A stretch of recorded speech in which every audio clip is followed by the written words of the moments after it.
بسم اللہ الرحمن الرحیم۔ فیکٹیکل کے معزز ناظرین کو السلام علیکم۔ ناظرین محترم، رسٹن اوریجن نامی اس بینک کا سٹاف اکتوبر کا وہ دن شاید کبھی بھی نہ بھول پائے جب اوتھا اینڈرس نامی یہ شخص ان کے بینک میں ڈپازٹ کروانے آیا۔ ان کے حیران ہونے کی وجہ یہ تھی کہ اس شخص نے کوئی عام ڈپازٹ نہیں بلکہ سکوں کا ڈپازٹ کروانا تھا۔ ان سکوں کو یہ شخص 45 سال تک جمع کرتا رہا تھا، اور جب بینک والوں نے اس کی ان سکوں کی کل مالیت اس شخص کو بتائی تو یقیناً اس کو بھی اپنی سماعتوں پر یقین نہیں آیا ہوگا۔ اس شخص کے پاس اتنے زیادہ سکے جمع ہو گئے تھے کہ ان کو ایک بینک تک ٹرانسفر کرنے کے لیے ایک ٹرک کی اور پھر ان کو بینک کے اندر لانے کے لیے ایک ریڈی کی بھی ضرورت پڑی، اور اس سارے کام میں اینڈرس کی اس کے 5 دوست اور گھر کے افراد مدد کر رہے تھے۔ اور صرف یہی نہیں بلکہ ان سکوں کا کل وزن تقریباً 1 ٹن کے برابر تھا، اور ان کو پانی کی 15 بڑی بوتلوں میں جمع کیا گیا تھا۔ اس کو ان سکوں کی تعداد کا اندازہ تھا، اس لیے اس نے بینک جانے سے پہلے ہی بینک والوں کو آگاہ کر دیا تھا کہ فلاں دن وہ اپنے اس عجیب و غریب ڈپازٹ کے ساتھ بینک آئے گا۔ اس بینک کے سینئر وائس پریزیڈنٹ نے ABC نیوز کو ایک انٹرویو میں بتایا کہ ہمیں اس کے یہ سارے سکے دیکھ کر حیرت کا جھٹکا لگا، کیونکہ اس نے کئی سال لگا کر ایک بڑی تعداد سکوں کی اکٹھی کر لی تھی۔ جب یہ واقعہ پیش آیا اس وقت یہ شخص تقریباً 70 سال کا تھا، اور اس نے تقریباً 45 سال پہلے یہ سکے جمع کرنے شروع کیے تھے۔ اس کو ایک بار ایک سکہ گرا ہوا ملا جو کہ اس نے اٹھا کر سنبھال لیا، اور اس بات نے اس کے اس یقین کو پکا کیا کہ یہ سکہ اس پر خدا کی رحمت ہے۔ اس لیے اس کے بعد اسے جو بھی کوئی سکہ ملتا وہ اسے سنبھال لیتا، اور دیکھتے ہی دیکھتے یہ مشغلہ شوق کا درجہ اختیار کر گیا، اور اب یہ شخص ایک پراپر کائن کلیکٹر بن چکا تھا، حتیٰ کہ وہ لوگوں سے نوٹوں کے عوض سکے لے لیا کرتا تھا۔ اس نے بتایا کہ وہ جس اسکول میں جاب کرتا ہے اس کے بچوں کو بھی پتہ چل گیا تھا کہ میں کائن کلیکٹر ہوں، اور وہ مجھے سکے لا کر دیتے تھے، لیکن میں نے نہ تو کبھی اپنی بیوی سے اور نہ ہی ان بچوں سے ان سکوں کے عوض رقم ادا کیے بغیر کوئی بھی سکہ لیا۔ یہاں ایک بڑا سوال یہ بھی آتا ہے کہ اس شخص نے آخر اتنا عرصہ ان سکوں کو جمع کرنے کے بعد ان سارے سکوں کو بینک والوں کے حوالے کیوں کر دیا، کیونکہ وہ ابھی بھی تو اپنے اس شوق کو جاری رکھ سکتا تھا۔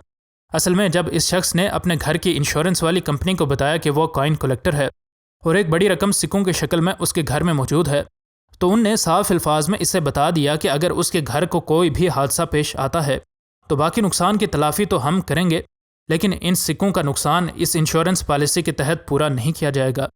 اب اسے جب ان کے ضائع ہو جانے کا ڈر لگا تو اس نے 45 سال کے بعد ان کو بینک والوں کو دے کر ان کے عوض رقم حاصل کرنے کا فیصلہ کیا۔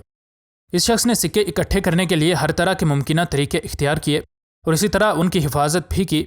1970 میں ایسا ہوا کہ امریکہ میں پینیز کی شارٹیج ہو گئی، اور امریکی حکومت نے اعلان کیا کہ اگر کوئی شخص $100 کے برابر پینیز لا کر دے تو اسے $25 زیادہ دیے جائیں گے۔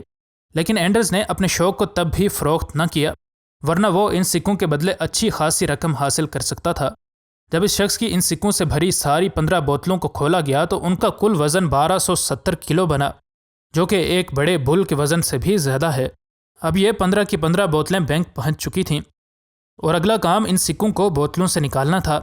ان لوگوں نے ان بوتلوں کو پلاسٹک کنٹینرز میں رکھ کر کلہاڑی سے ہر بوتل کو توڑ دیا، اور یوں ان نے ان بوتلوں سے تو جلد از جلد چھٹکارا حاصل کر لیا، لیکن ابھی ان تمام سکوں کو گننا باقی تھا۔ یہ بات تو طے تھی کہ 1270 کلو وزنی ان سکوں کو ہاتھ سے گنتے ہوئے ایک مدت لگ سکتی تھی، لیکن ان بینک والوں کے پاس ان سکوں کو گننے کے لیے آٹومیٹک مشینز موجود تھیں۔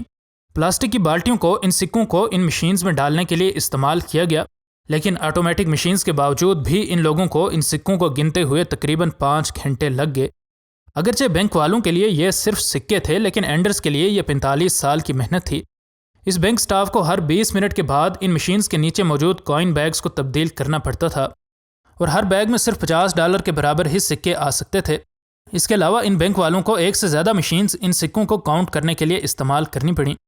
ان 5 گھنٹوں کی سخت محنت کے بعد اب یہ بینک والے ان تمام پیسوں کو ٹوٹل کر چکے تھے، اور اب اینڈرز کی 45 سال کی محنت کا صلہ ملنے والا تھا۔ یہ تمام رقم کل ملا کر $5136.46 کے برابر بنی۔ اس شخص کو یہ رقم کلیکٹ کرنے میں 45 سال یعنی کہ 16,425 دن لگے، اور اب اس کے پاس تقریباً $5,000 سے زیادہ موجود تھے۔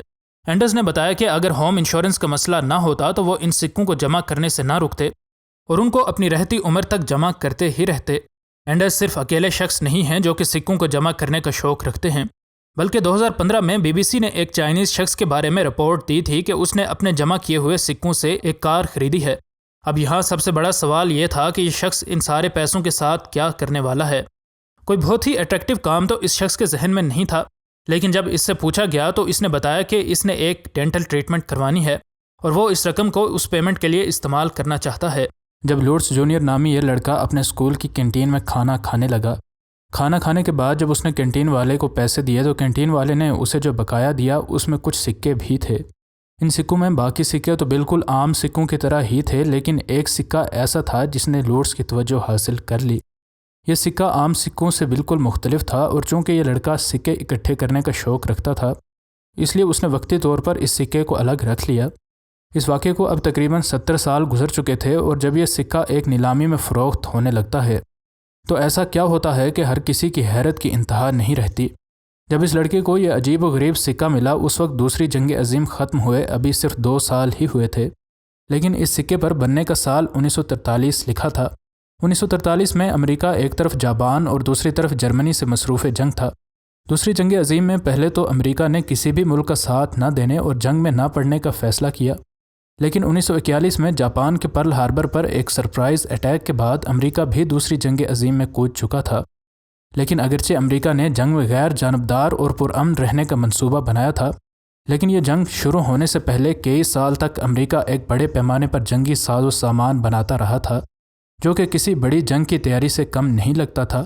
اس کا ایک مطلب یہ بھی تھا کہ کچھ چیزیں جو کہ جنگ کے لیے ضروری ہوتی ہیں ان کی سپلائی بہت ہی کم رہ چکی تھی۔